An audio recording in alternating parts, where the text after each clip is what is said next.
Very good morning students. आज का हमारा सेकंड क्लास का हिंदी का एक लेसन पूरा हो चुका है, एक पार्ट पूरा हो चुका है। दूसरा पार्ट आज हम स्टार्ट करते हैं। दूसरे पार्ट का क्या नाम है? आलसी गधा। एक आलसी, एक लेजी डंकी बोल सकते हैं। आलसी गधा जो बहुत जिसमें आलस होता है, जिनकी काम करने की भी काम करने का मन नहीं करता कोई भी, वो आलसी व्यक्ति कहलाता है। आलसी तो आलसी गधा है। यहाँ पे प्रस्तुत पाठ में दर्शाया गया है कि आलस्य और चालाकी से किया गया कार्य कभी भी सफल नहीं होता। हमें हद से ज़्यादा चालाकी और हद से ज़्यादा लालच और हद से ज़्यादा आलस्य कभी नहीं करना चाहिए। तो आज हम इस लेसन को पढ़ेंगे। एक व्यापारी के पास एक गधा था। वह गधा बहुत आलसी तथा चालाक था। एक दिन उसके मालिक ने बाजार जाकर कुछ नमक बेचने की सोची। वह अपने गधे की पीठ पर नमक का एक बोरा रखकर बाजार की ओर चल पड़ा। जैसे ही वे दोनों रास्ते में नदी को पार करने लगे कि अचानक गधे का पैर फिसल गया और वह नदी में गिर पड़ा। गधे को चोट तो नहीं लगी, पर खड़े होने पर उसे ऐसा लगा कि उसकी पीठ पर रखे नमक के बोरे का बोझ कम हो गया है। उसे यह महसूस हुआ कि जो उसकी पीठ पर जो बोरा रखा है उसका जो वज़न है वो कम हो गया है।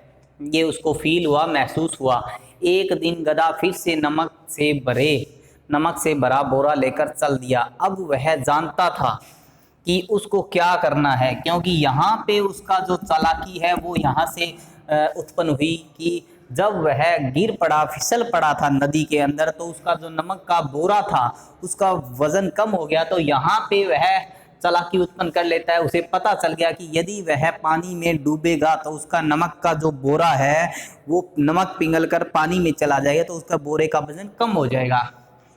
वो दूसरे दिन जब चला तो उसको पता था कि क्या करना है। गधे को अब अपनी पीठ पर लदा बोझ कम करना था। उसको क्या करना था? जो उसकी पीठ पर जो वजन था, बोझ था, वो कम करना था।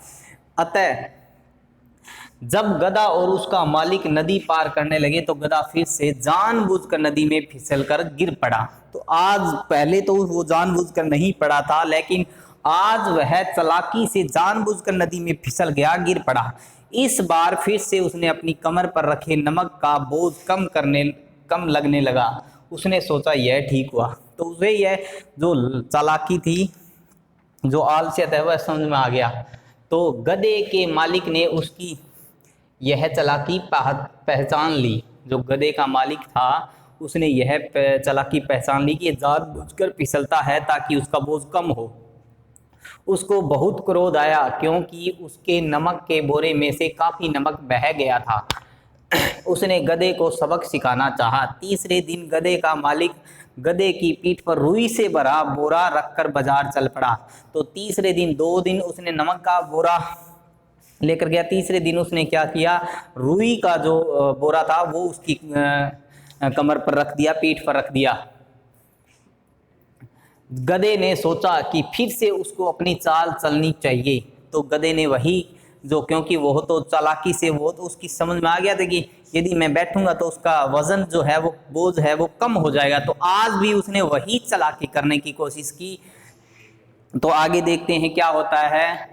चाल चलनी चाहिए। जब वे दोनों नदी पार करने लगे तो गधा फिर से जानबूझकर नदी में फिसल गया ताकि उसकी कमर पर रखा बोझ कम हो जाए, परंतु इस बार ऐसा नहीं हुआ। उसकी कमर पर रखे बोरे से भरी रुई ने अपने अंदर पानी सोख लिया, जिससे उसकी कमर पर रखा बोझ और अधिक भारी हो गया। तो आज क्या था? उसके पास रुई थी। तो आज क्या हुआ कि जब वह पानी में बैठा, फिसला, तो रुई ने पानी सोख लिया। और रुई जब पानी सोखती है तो उसका वजन बढ़ जाता है, बोझ अधिक हो जाता है। तो आज उल्टा हो गया उसके लिए। अब चालाक गधे को तो वह बोझ लेकर चलना ही था। परंतु अब गधे को समझ आ गया था कि यदि हम चालाकी करके काम को टालते हैं तो हम और भी अधिक परेशानी या संकट में फंस सकते हैं। तो इसलिए यह कहानी हमें शिक्षा देती है कि हमें कभी भी आलस्य और चालाकी और लालच भी नहीं करना चाहिए, क्योंकि वह चालाकी कर करके अपने मालिक का नुकसान कर रहा था और खुद के फायदे के लिए रोज का रोज अपने मालिक का नुकसान कर रहा था। तो एक दिन मालिक ने भी उसको सबक सिखाने के लिए रुई जो है उसकी पीठ पर रख दी, लाद दी। तो जब वह रुई जब पानी में डूबी, पानी में गई, तो उसने रुई ने क्या है, पानी को अपने अंदर सोख लिया और रुई और अधिक बोझ वाली, वजन वाली हो गई, जिससे गधे को बोझ लेकर चलना पड़ा। तो फिर उसको समझ में आया, उसको शिक्षा मिली कि कभी भी हमें चालाकी से कोई भी काम को टालते हैं तो हम और भी परेशानी और संकट में आ सकते हैं। तो आज का जो हमारा होमवर्क रहेगा वो शब्दार्थ रहेंगे इस लेसन के, इस पाठ के। आलसी, जिसको हर काम में सुस्ती आती है, जो उसमें काम में मन नहीं लगता, वह कोई भी काम को टालने में विश्वास रखता है, वह आलसी आदमी होता है, आलसी व्यक्ति होता है, आलसी पशु होता है। चालाक, चालबाज, बहुत ही ज़्यादा चालाकी करना।